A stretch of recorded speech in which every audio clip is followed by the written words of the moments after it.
¿Cómo están? Buenas tardes. ¿Se escucha el audio? Sí, doctor, se escucha. Buenas tardes. Aquí ¿Cómo con estás? frío nomás. Hola, José Luis Bravo. Un favor, por favor, decir a tus compañeros que se conecten. Mi celular está muerto, no he tenido tiempo de conectarlo. Que se conecten, por Claro, favor. ahorita mismo, Empezamos doctor. en 2 minutos. En 1 minuto empezamos.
Ok, buenas tardes. Vamos a empezar entonces. Vamos a ver. Quiero saber. Tenemos 9 participantes nada más. José Luis Bravo, vos sos el presidente de tu curso, ¿no? José Luis Bravo.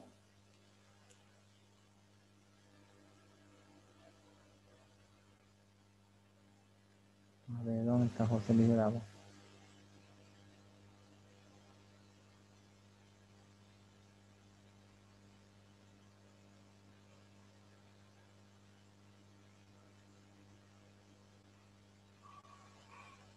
Muy bien, ahora sí.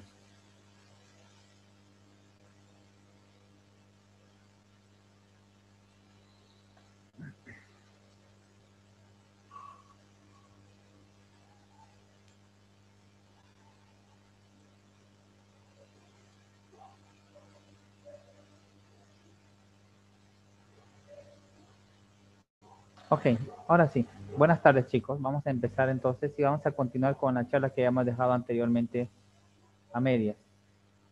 Estábamos en el tema de la revisión del estado neurológico en el examen físico general. Y me quedan 10 minutos. Oh, chicos, un favor. ¿Será que podemos desconectarnos y volvernos a conectar con este mismo, con esta misma, con este mismo ID? Por favor. Faltan 10 minutos nada más para que nos vamos a conectar. Ya, ¿Listo, doctor. chicos? Ok. Hola. Sí, doctor, lo escuchamos. Muy bien. Empezamos entonces la charla. Gracias, niña.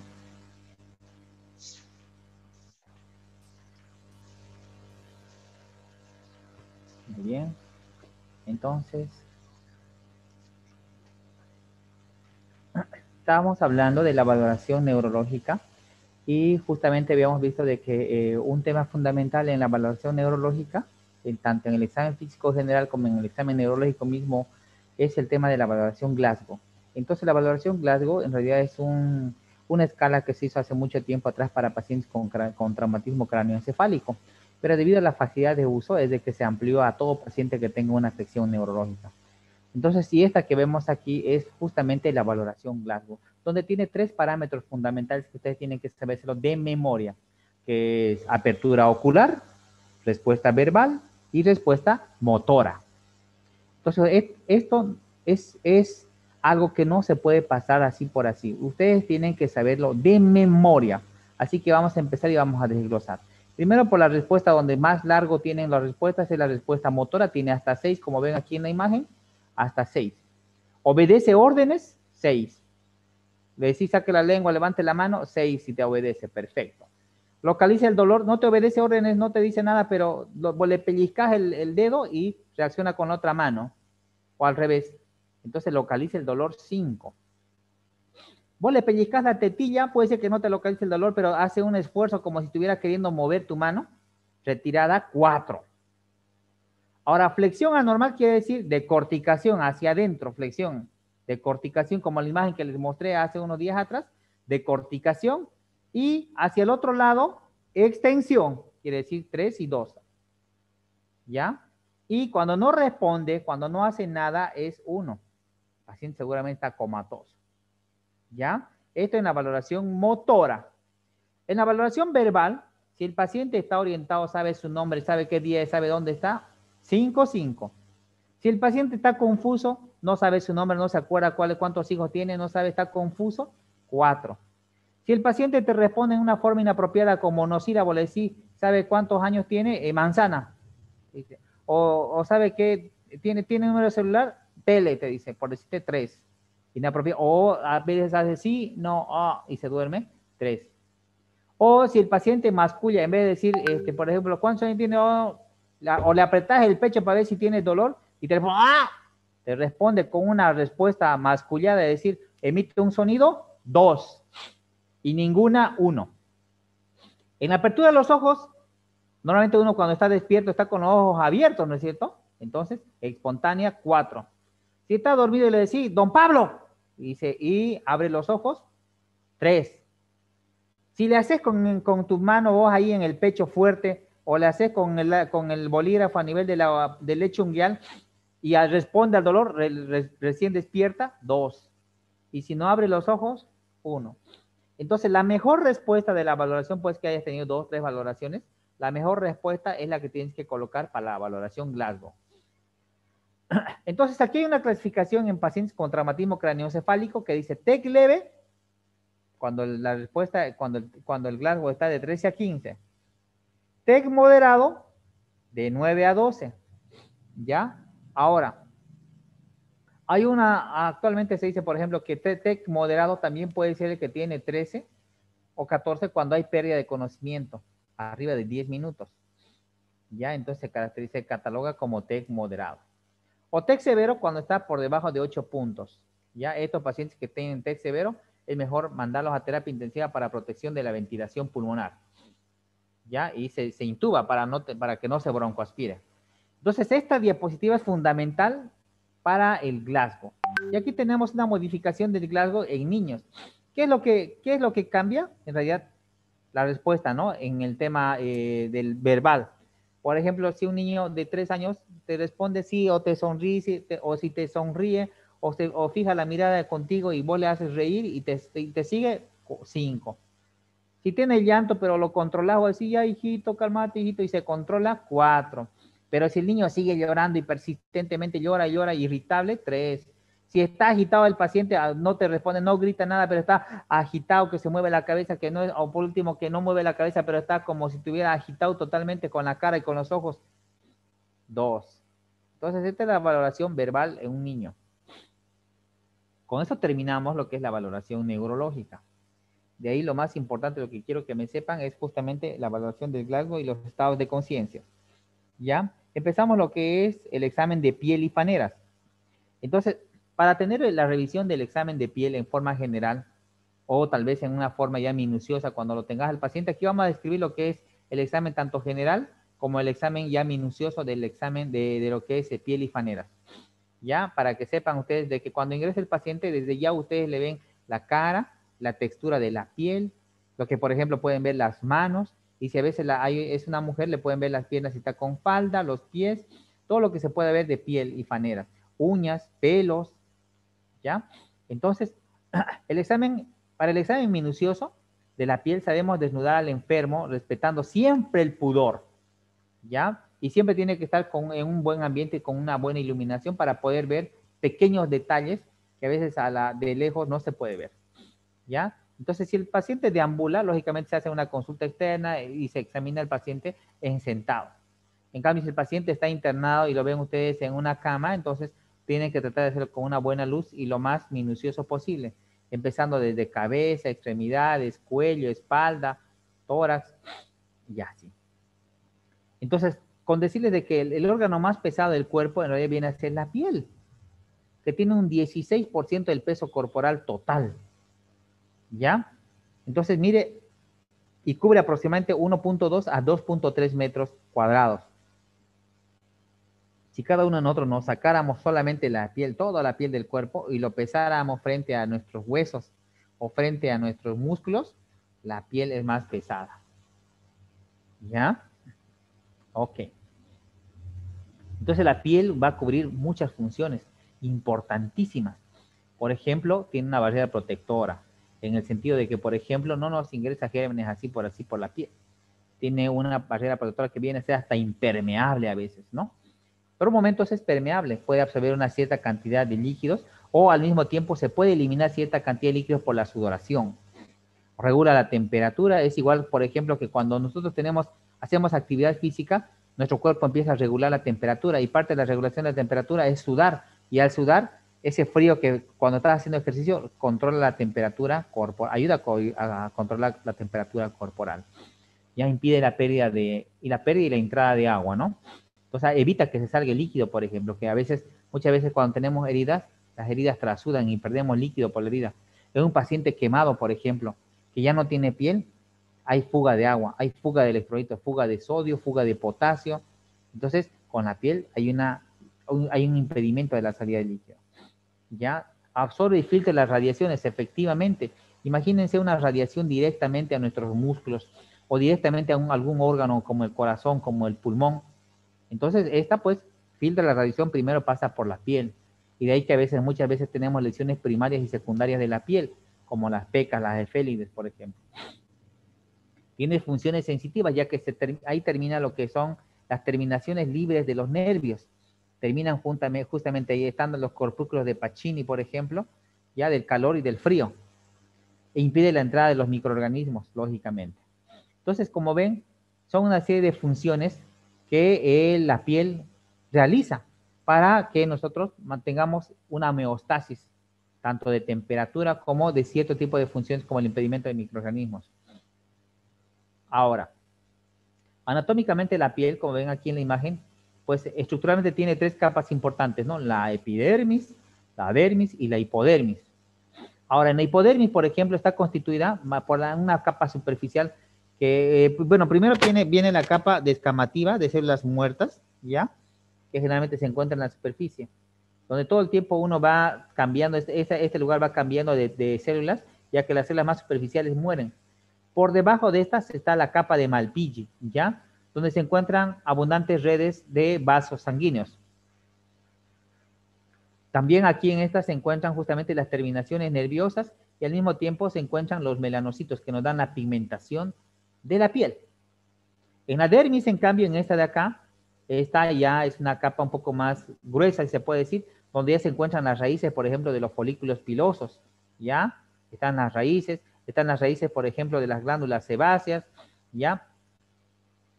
Es una capa papilar fina y lógicamente que también está bien irrigada, como ven aquí. Bien irrigada. Y por debajo ya viene lo que es el tejido conectivo, y el tejido conectivo es esta capita que está aquí que une la dermis y la hipodermis, ¿ya? Y donde la hipodermis justamente ya hay vasos más gruesos, por ejemplo. ¿Listo?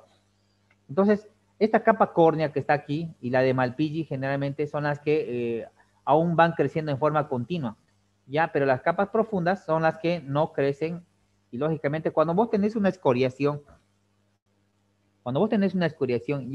y solamente se lastima una pequeña parte de la capa esta de acá de la epidermis, el tejido crece y no te queda cicatriz. Pero si vos te raspas y te haces una abrasión más profunda donde toda la capa de Malpighi vuela, entonces vas a tener una cicatriz donde hay una replicación de fibroblastos y los fibroblastos hacen un tejido fibrinoide y queda un tejido conectivo totalmente fibroso y queda la cicatriz. Donde queda cicatriz, lógicamente no va a haber glándulas ni sudoríparas, no va a haber glándulas sebáceas, nada, ¿no? Entonces, una clasificación del sistema tegumentario está la piel y los anexos y faneras, lo que les decía hace un momento. En cuanto a la piel, tenemos epidermis, dermis y hipodermis. ¿Ya? La epidermis y la dermis, donde les decía que están siempre combinadas con algunos estratos, sobre todo la epidermis. La epidermis tienen estos estratos: estrato córneo, lúcido, granuloso, espinoso y germinativo, que sería esta partecita de aquí, la parte basal, la germinativa, la que hace que nuevamente vuelva a crecer la piel como tal. Y en la dermis tenemos la papilar y la reticular. ¿Ya? Dentro de las glándulas, por ejemplo, tenemos las sudoríparas, las écrinas, las merocrinas y las apócrinas. Al mismo tiempo tenemos las glándulas sebáceas. Ahora, en lo que es la guía de la piel, como ven en la imagen acá, tenemos que un paciente que ingresa a su consulta como este, por ejemplo, que ustedes están sentados en su consultorio, lo primero que tenemos que hacer es fijarnos, por ejemplo, de la fase, todo lo que les había mencionado anteriormente. Bueno, y ahora que estamos en piel, pues mirar la piel del paciente. Mirar la piel donde están las partes expuestas, la cara, las manos, ¿no? Y de la siguiente forma.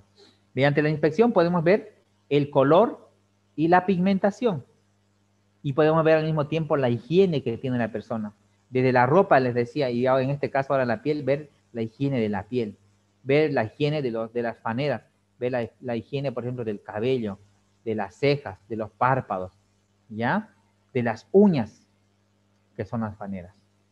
Después, mediante la palpación ya, en un examen más minucioso, podemos ver la humedad. Vos palpás, por ejemplo, la cara, la frente, le palpás la mano al paciente, puedes palpar la humedad, puedes palpar la temperatura, puedes palpar la textura y el grosor de la piel. En este paciente, por ejemplo, yo puedo decir induir que este paciente tiene una textura y un grosor más abundante que otra persona normal en cuanto a la textura y el grosor de la piel. O ver la turgencia, ¿no? Si el paciente, digamos, tiene una turgencia de la piel que normalmente vuelve a lo normal rápidamente, quiere decir que es turgente. ¿Ya? En cuanto al color y de pigmentación, en realidad ya todos los libros de semiología describen lo que son las diferencias raciales. Las diferencias en cuanto al color por las edades o por las regiones del cuerpo. Es importante. Entonces, por ejemplo, un niño nunca va a tener la misma coloración que una persona adulta en cuanto, por ejemplo, las partes acras, por ejemplo, que son las axilas, ya el vello, donde está el vello pubiano, ya que por edades cambia de coloración. Decía las regiones del cuerpo. En cuanto a las edades, generalmente un niño cuando nace, a veces nace medio morenito, y cuando ya tiene 6 meses se hace más blanquito, y cuando va creciendo se hace nuevamente más morenito.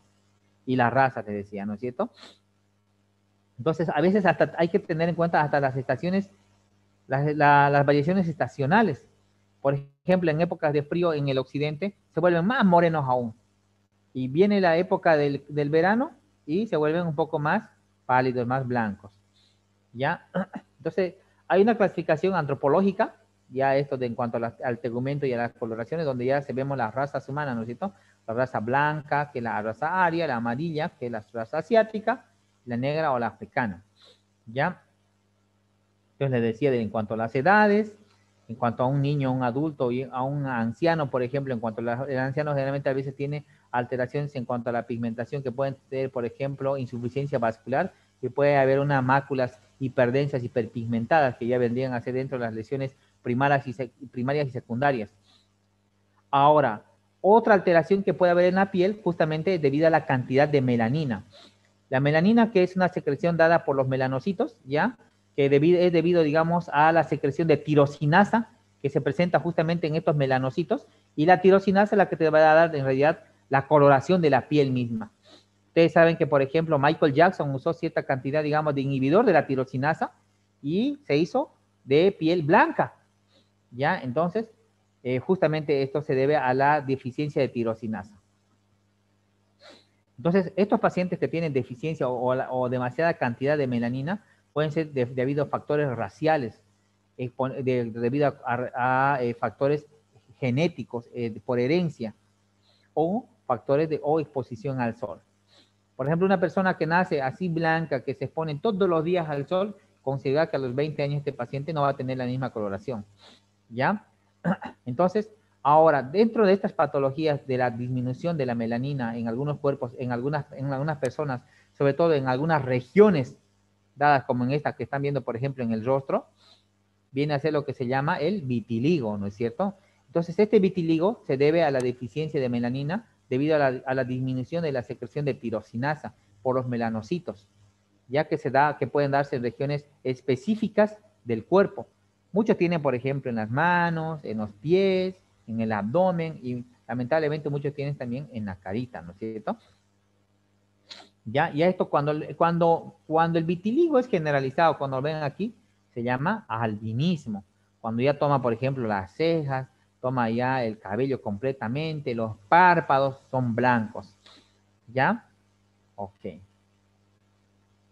Entonces, aquí vemos otra imagen, por ejemplo, de un albino, donde todo es blanco. Ahora, vamos a ir detallando algunos de los tipos de pigmentación en cuanto a algunas razas. Por ejemplo, la de raza oscura, como ven acá, generalmente, pues, de canela, van de canela a pardo oscuro, ¿ya? Generalmente los labios vienen a ser un poco más gruesos, un tono medio azulado, ¿ya? Generalmente estos pacientes vienen descendientes del Mediterráneo. O en el todo caso, por ejemplo, en la textura asiática, la latina, ¿ya? O pacientes que son, por ejemplo, de la parte nórdica, ¿listo? Entonces tienen diferentes características y rasgos en la coloración de la piel. Ya.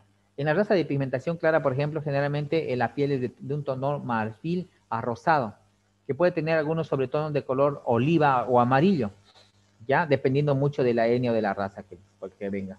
Por ejemplo, la raza asiática es un tono más amarillo que una raza nórdica. Y aquí les decía lo que tenemos, las alteraciones en cuanto a localizaciones por disminución de tirosinasa y melanina, que vienen a ser el albinismo, ¿no es cierto? ¿Ya? Ahora, lo contrario al albinismo, cuando hay una hiperpigmentación, en este caso por exposición al sol, vienen a ser las famosas pecas o efélides. Ahora, en cuanto a la higiene y la piel. En cuanto a la higiene, las prácticas higiénicas asociadas con la piel varían grandemente, ¿ya? Ahora, en cuanto a las lesiones, se decía hace un momento, puede haber lesiones primarias y secundarias, ¿ya? Entonces estas pueden observarse, por ejemplo, desde las lesiones, por ejemplo, secundarias, que en este caso vienen a ser, por ejemplo, las escoriaciones, o las cicatrices, por ejemplo, por alguna lesión, los pliegues que vienen a ser lesiones primarias, las pecas, lesiones primarias, y los lunares, ¿ya? En cuanto a la coloración normal de la piel, pues como ven aquí en la imagen, pueden ser pálidas o bien pueden ser bien rubicundas, pálidas por la anemia, por ejemplo, o por una vasoconstricción, por el frío, por ejemplo. O aquí en este caso puede ser rubicundo por la vasodilatación, por el calor, por ejemplo, fuerte que tenga, o por una alergia que tenga. Ya cuando la textura normal es esta que vemos en la imagen, por decirlo. Ahora, hablando un poco de cianosis, como ven en la imagen. En cuanto a la cianosis que se pueda ver y observar en la piel, puede haber diferentes tipos de cianosis. En este caso se pueden dar por tres casos. Cianosis central, cianosis periférica o cianosis por alteración de la hemoglobina. En cuanto a la cianosis central, se debe a alteraciones por la disminución del oxígeno a nivel del aire, del ambiente, o una disminución de oxígeno en la captación a nivel pulmonar.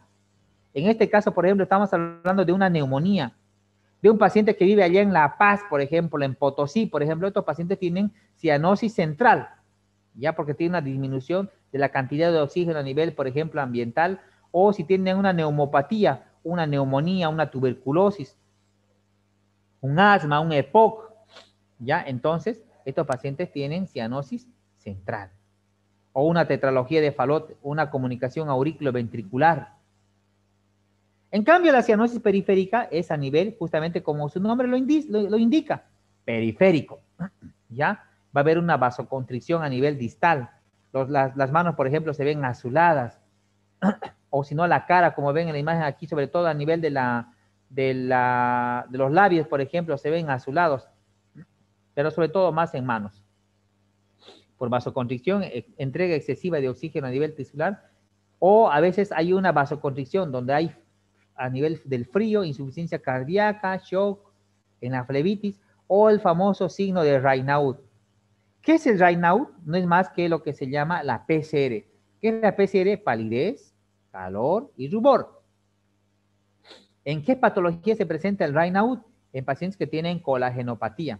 Ayer mismo atendí a una paciente que tenía un fenómeno de Raynaud. ¿En qué consiste el fenómeno de Raynaud?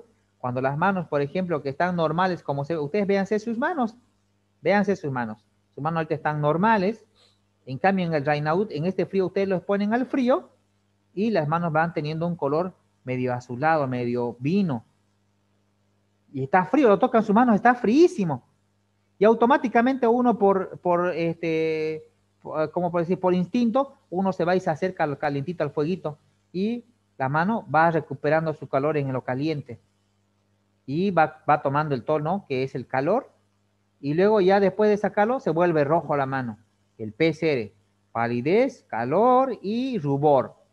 Eso se llama un fenómeno de Raynaud.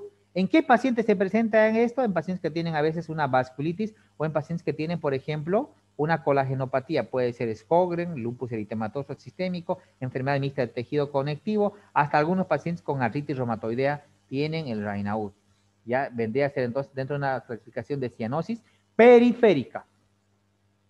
La cianosis por alteración de la hemoglobina. Ahora, hay metahemoglobinemia. La metahemoglobinemia, por ejemplo, es 10 hasta 100 veces más tiene más afinidad la hemoglobina a la metahemoglobinemia, al metano. ¿Dónde se encuentra el metano? Cuando ustedes prenden un auto y el escape, por ejemplo, lo metieran ahí al auto mismo, tiene una cierta cantidad de metano. Y nuestro oxígeno, en vez de buscar nuestra hemoglobina, de nuestro glóbulo rojo, en vez de buscar oxígeno, busca la metahemoglobinemia. ¿Ya? Entonces, generalmente ya se ve datos de metahemoglobinemia cuando alcanza ya un porcentaje del 20% de toda la hemoglobina corporal. Y aunque no lo crean, el paciente no se ve cianótico. El paciente no se ve cianótico, el paciente se ve de una coloración, es más, hasta de una coloración como tipo rubicunda, pero el paciente está con metahemoglobinemia. Y ese paciente se va a morir si no se hace algo. ¿Ya? O en algunas alteraciones de las hemoglobinopatías, por ejemplo, una hemoglobinuria paroxística nocturna, donde el paciente va eliminando cierta cantidad de hemoglobina y no tiene la cantidad de hemoglobina para captar suficiente oxígeno, y el paciente pues tiene ciertos datos de cianosis. ¿Ya? Entonces son patologías donde se podemos ver al paciente con cierta cianosis tanto en manos como en facies o en algún tipo de parte del cuerpo. Ahora, yéndonos a otro término, que es la ictericia. ¿Qué es la ictericia? La ictericia no es más que el aumento de la bilirrubina en la sangre. Tenemos que tener mucho cuidado ahora, cuando hablamos de ictericia, de las pseudoictericias. Por ejemplo, una pseudoictericia es aquella que normalmente el paciente puede ser que esté medio amarillo, pero no sea por elevación de la bilirrubina, sino sea por elevación de otro tipo de pigmentos que pueden darse en el cuerpo.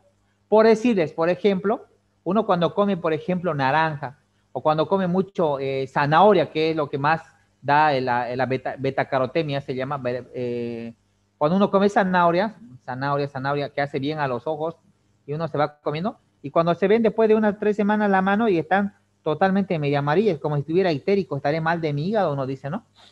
En cambio se llama eso una pseudoictericia. Ahora, ¿cuál es el lugar, el sitio perfecto para ver si el paciente está ictérico o no? La conjuntiva escleral, ¿ya? O la conjuntiva del globo ocular, ¿ya? Entonces no puede confundirse, a veces se puede confundir, perdón, con una grasa subconjuntival que en realidad viene a ser lo que se llama la pinguécula, ¿no? Que es en el ángulo interno del ojo. Ahora, les decía, hay pseudoictericias, en este caso por ácido pícrico, por santonina o quinacrina, que son algunas sustancias que vienen a veces en algunos excipientes, en algunos comprimidos. Pseudoictericia por carotinemia, en este caso que le decía la naranja, o en este caso la zanahoria. O pseudoictericia por licopenemia, por el ácido licopénico, ¿ya? O en alguna xantomatosis.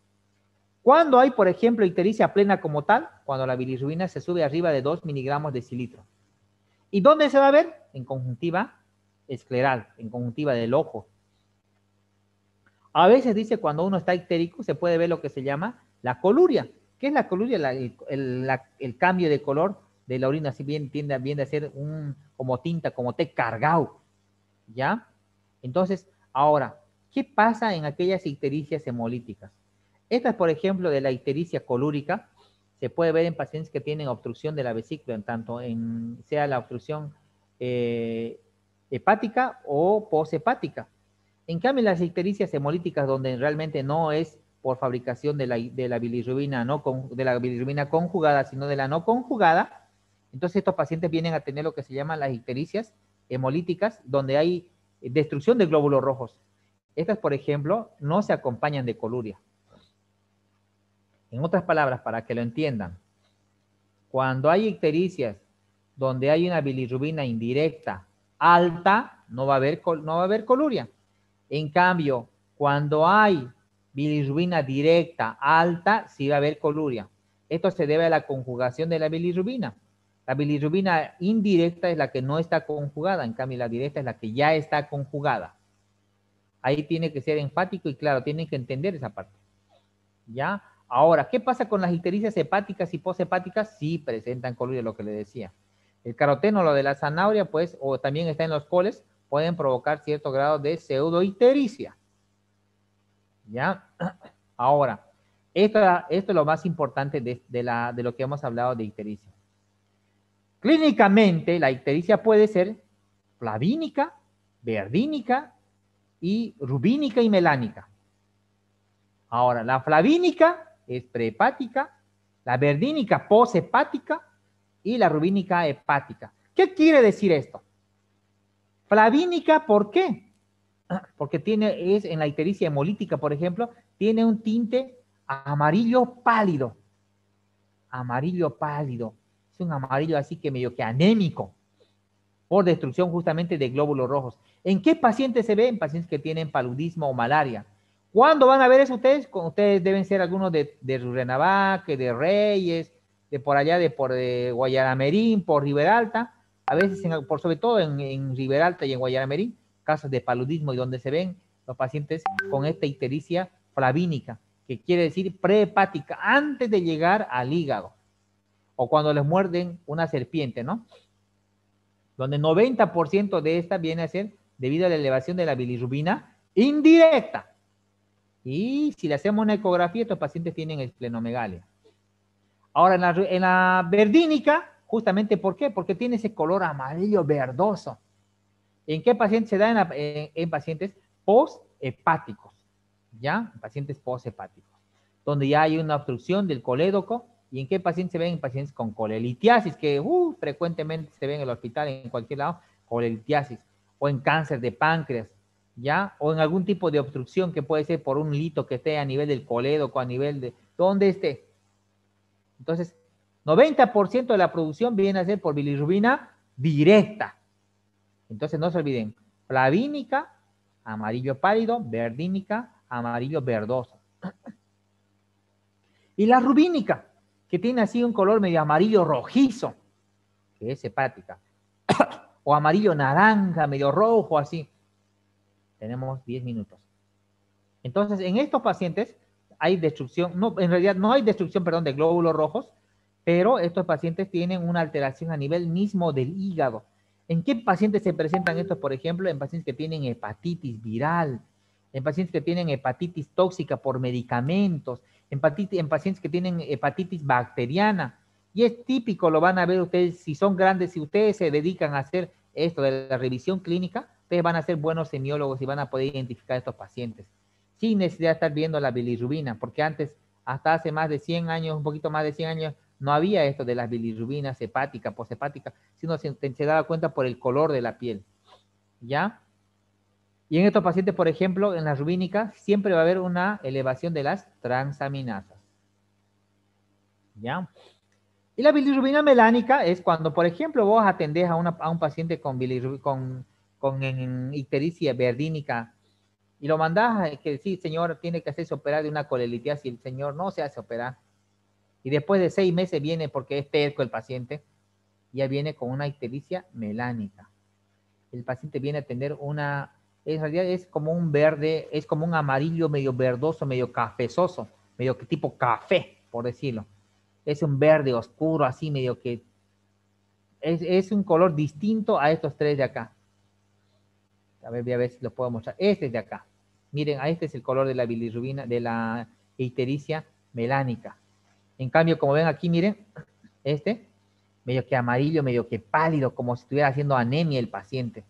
En cambio, este, mire, un amarillo medio verdoso, por ejemplo. Y en este, por ejemplo, miren, rojizo, medio amarillo, pero medio rojizo. Para que se den cuenta que clínicamente se puede justamente evidenciar los diferentes tipos de ictericia. Está claro hasta aquí, ¿no es cierto? Ahora, vamos a ver algunas alteraciones de la piel, pero de origen vascular. Ahora vemos, por ejemplo, lo que son las causas por dilatación, por hemorragia y por reacción vasculomotora excesiva. Ahora, por reacción por vasodilatación, vamos a tener estas, que la vamos a ver en la imagen ahorita.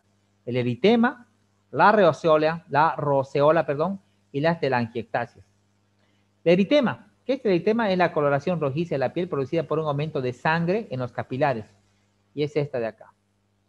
Esta de acá, por ejemplo. Este eritema puede ser papuloso, es decir, que puede ser solevantado, como puede ser no solevantado. Ya pueden ser tranquilamente una lesión cualquiera que sea rojiza, es un eritema. ¿Ya? ¿Y cómo se da cuenta de que es eritema? Porque ustedes le aprietan con el dedito y desaparece a la vitopresión. Eso se da, por ejemplo, en la escarlatina, que es una patología que ya no se ve, o en las reacciones, en los eritemas tóxicos, por ejemplo, en el eritema morbilliforme, que son causas, digamos, de enfermedades exantemáticas. Ahora, la roceola es el eritema con manchas lentiformes, como ven aquí en la imagen, esta de acá, tipo lenteja, para que lo sepan ustedes. Miren aquí, lentiformes. En cambio, las telangiectasias justamente igual, son coloraciones, pero tipo así como en arañazo o como en víboras, ¿no? Ya, estas. Son manchas lineales que desaparecen, bueno, también desaparecen en la vitopresión. Dice que se puede dar en algunas telangiectasias de tipo familiar. Entonces, estas son las tres imágenes. Eritema, roceola y telangiectasias. Esto en cuanto a la clasificación por la vasodilatación. Ahora, por la hemorragia, vamos a ver, por ejemplo, la púrpura. Y esta púrpura, por ejemplo, es importante. Por ejemplo, hay pacientes que ingresan con síndrome purpúrico. Es la presencia de manchas rojizas por las lesiones hemorrágicas, pero que no desaparecen a la vitopresión. No desaparecen. Entonces, de estas vamos a ver, por ejemplo, que están las petequias, que son puntiformes, la vamos a ver ahorita, lineales, que son las vivisis, las equimosis y los hematomas, que vamos a ver en la imagen. Miren, esta es una lesión purpúrica, por ejemplo. Y uno le aprieta con el dedito ahí y retira y no desaparecen. En cambio, las de arriba sí desaparecen. Estas no desaparecen en la púrpura. Lo mismo pasa en la petequia. Por ejemplo, aquí, estas petequias, uno lo aplasta y no desaparece. Estas, por ejemplo, estas petequias o estas púrpuras, en este caso, por ejemplo, en el dengue, por ejemplo, tiene petequias. Vos le apretás y no, en el dengue, por ejemplo, cuando está maluco el paciente, tiene petequias y tiene así, y no desaparece a la vitopresión. O en el síndrome purpúrico por púrpura trombocitopénica idiopática o secundaria a lupus eritematoso, estos pacientes tienen esta presentación. Y no desaparece igual, ¿no? Entonces tienen que ustedes ser ágil y ser muy, muy detallistas a la hora de la revisión. Y estas son las vivises. Las vivises vos cuando, es decir, cuando vos te rascás, porque te pica tu cuerpo, pero cuando te diste cuenta le dejaste una marca a tu cuerpo. Y esto se llama vivises. ¿Ya? Que esto se debe a una alteración, puede ser en algún factor de la coagulación. ¿Ya? O puede ser también debido a la disminución de la cantidad de plaquetas, que puede ser una señal de púrpura también, pero siempre y cuando se acompañen de petequias o de signos purpúricos. O un hematoma o una equimosis. El hematoma es cuando hay disminución o cuando hay acumulación, perdón, de sangre por debajo de la dermis. Puede haber 50, 100 cc, se llama hematoma. O en este caso, la equimosis es cuando ya se ha absorbido parte de la sangre, por decir, del hematoma, ya está casi totalmente absorbido, pero hay una lesión en la dermis y en la epidermis. Y es un color de diferente tipo de coloración. Entonces, miren, este es un hematoma, cuando hay sangre adentro. En cambio, cuando no hay sangre, pero está en fase de resolución, se llama equimosis. Perdón, sí, está muy bien. Ya, vamos a tener esta diapositiva. Alteraciones de la causa pigmentaria. Entonces, aquí tenemos, por ejemplo, estas debido a hiperpigmentación. Y las otras que vamos a ver ahorita más abajo son las de hipopigmentación. Las de hiperpigmentación es la melanodermia. Es la coloración negruzca de la piel por el aumento de la melanina. ¿En qué pacientes se presentan la melanodermia? En pacientes que tienen enfermedad de Addison. Y les he dicho yo anteriormente en una fase, por ejemplo, esta es la fase addisoniana, donde se ve el paciente justamente con la cara media azulada, media negruzca. La mancha mongólica, que se presenta en todos los pacientes que nacen de la raza, ¿no?, latinoamericana. Tenemos nosotros, ustedes cuando nacen, sus bebecitos van a ver las mujeres que nacen, pues van a tener esa mancha mongólica en la parte de atrás, cerca de donde es la unión lumbosacra, ¿ya? Que desaparece con el tiempo. Las estrías son la consecuencia, por ejemplo, de la rotura de las fibras elásticas de la piel. En personas que son delgadas, por ejemplo, de jóvenes, y de pronto se engordan por X, Z motivo, van a tener estrías. En diferentes lugares donde en otras palabras, se rompe la piel y se cicatriza y queda esa estría. Son de tipo rojo vinoso si son recientes o nacarados si son antiguos. Ya pudiendo apreciarse en las mujeres que han tenido, en las mujeres, pucha, lamentablemente las mujeres pues se embarazan y como se distiende tanto el abdomen, pues ahí queda las estrías, ¿no? Y a veces en los mismos flaquitos, cuando se bajan de peso los gorditos, se quedan con esas estrías ahí. Y a veces les queda como la piel bolsa y uno tiene que hacerse operar, digamos, para meter, digamos, la cantidad de piel que sobra. ¿Ya? Las cefálides o pecas, que son manchas de color pardo amarillenta debido a la producción de melanina igual, pero son netamente localizadas, puntiformes, muy sensibles debido a la estimulación del sol, ¿ya? Muchas veces se deben esto a genes autosómicos dominantes, es decir, no todas las personas tienden a tener demasiadas pecas o cefálides. Hay personas que son pecositas, otras menos pecosas, justamente se debe a un gen autosómico dominante, pero la mayoría de las personas que se exponen al sol van a tener pecas o cefálides. En cambio, los nevos, por ejemplo, los nevos son lunares, son acúmulos congénitos, ya de melanocitos pudiendo ser planos o verrugosos, los famosos que vienen ya desde el nacimiento. ¿Listo? Y bueno, en cuanto al cloasma, el cloasma o también se llama melasma, debido al cloasma gravídico, por ejemplo, del embarazo, que son manchas parduzcas en la frente o en la mejilla, que generalmente pues a veces tienden a desaparecer conforme pase el embarazo. Vamos a quedar aquí, lo demás vamos a avanzarlo en la próxima clase. ¿Hasta aquí alguna pregunta? ¿Alguna pregunta hasta aquí? No, doctor. Muy bien, entonces vamos a terminar con esto. Me han pedido que haga una captura. Pongan por favor un ratito sus pantallas para sacar una fotito. Pantallas, por favor, un ratito, sus pantallas. Ya, muy bien, un ratito voy a sacar una foto. Todas las pantallas, pongan por favor pantallas. Muy bien, chicos, ok. Muy bien, gracias chicos. Nos vemos entonces el día lunes. Bien, bien, peinándose recién. Chao, chao.